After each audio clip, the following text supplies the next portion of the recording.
Allez, le ministre de l'Intérieur, Bruno Retailleau. D'ailleurs, bravo à lui. Bravo à Bruno Retailleau. On lui dit souvent bravo. On lui dit souvent bravo. Oui. Il laisse rien passer. Il a annoncé saisir la justice après le tweet de Marine Messmer. Donc Messmer, députée LFI et compagne de Louis Boyard.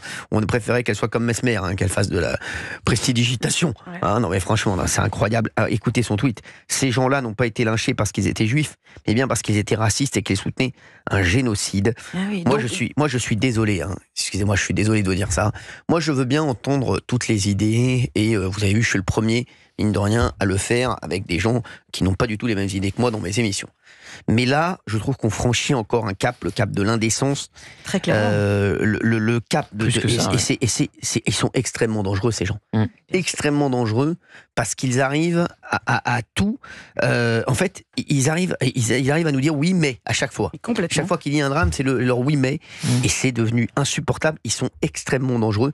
Et je trouve, personnellement, qu'on ne les met pas assez hors d'état de mire et hors jeu. Je trouve qu'ils sont encore beaucoup trop dans l'échiquier politique, qu'ils ont encore beaucoup trop droit à la parole, qu'on les invite beaucoup trop. Et je trouve, mine de rien, même si je suis pour inviter tout le monde, là, je trouve qu'ils ont vraiment un discours qui est extrêmement dangereux. Et j'ai très peur de leur discours à chaque fois qu'il y a un événement. Et derrière, c'est vrai qu'il se passe souvent des drames et qui sont... Je dis pas qu'ils sont responsables. Ils sont en tout cas... Ils mettent de l'huile sur le feu. Il peut y avoir une responsabilité politique. Oui, bien sûr. Excusez-moi, si ça se passe mal jeudi, lors du match France-Israël, on espère que tout se passera bien. Il y a un fort dispositif sécuritaire. Si ça se passe mal, pour moi, c'est pas de la faute de Bruno Retailleau, c'est de la faute de la France insoumise. Et évidemment, il a raison de mettre des cibles sur le dos à la fois des joueurs et des supporters. Et je peux vous annoncer qu'il va le refaire, parce qu'il avait déjà saisi la justice pour Raphaël Arnaud. Il l'a saisi donc pour Marie Messmer. Il l'a saisi pour Richie Thibault, l'assistant parlementaire de Dersia Soudek appelé à l'intifada.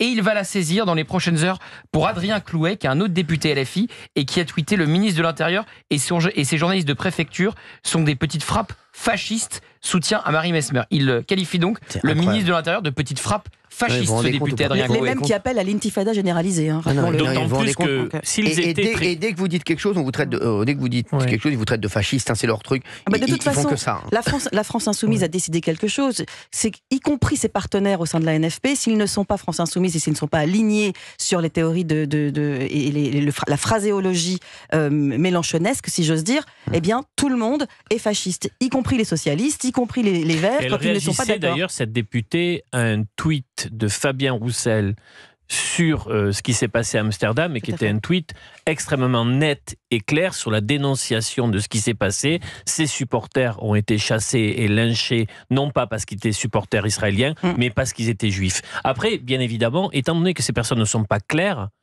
depuis le 7 octobre, même avant, elles ne peuvent absolument pas après évoquer, comme elles voudraient le faire, ce qui se passe en Palestine ou en Cisjordanie ou au Liban. Puisque dès le début, ce qu'ils font ne va pas et pose problème. Non mais moi je trouve qu'on est trop laxiste. Je trouve qu'on est trop laxiste avec eux. Excusez-moi, je suis désolé, je trouve qu'on est vraiment trop laxiste et qu'ils ont encore trop de place. Les articles 40, Cyril, ils ont trop de place. Est-ce que l'on peut revenir quand même sur le tweet en lui-même? Voilà, c'est ça. Déjà sur le verbatim du tweet. Rien ne va. Ces gens-là. Rien ne va. Ces gens-là, pour désigner des supporters, ça veut dire quoi, ces gens-là? Ça veut dire à la fois le mépris, à la fois on parle de quoi? De juifs, d'israéliens? C'est quoi ces gens-là? C'est qui ces gens-là? Ils n'ont pas été lynchés parce qu'ils étaient juifs, mais bien parce qu'ils étaient racistes et qu'ils soutenaient un génocide. Comment est-ce qu'on peut savoir? Au faciès? Au port du maillot? Au passeport? Et donc, ça veut dire que si on est ou juif ou israélien, par définition, on soutient un génocide. Elle parlait d'un drapeau arraché, d'un drapeau palestinien arraché. Exactement. Et donc, on doit être condamné par des juges si on est raciste. On ne doit pas être lynché. À quel moment on justifie cela? On légitime des violences absolument ignobles. Et je rappelle d'ailleurs qu'il y avait des vidéos qui circulaient où notamment il y a un jeune homme qui était tabassé et qui disait « Je ne suis pas juif ».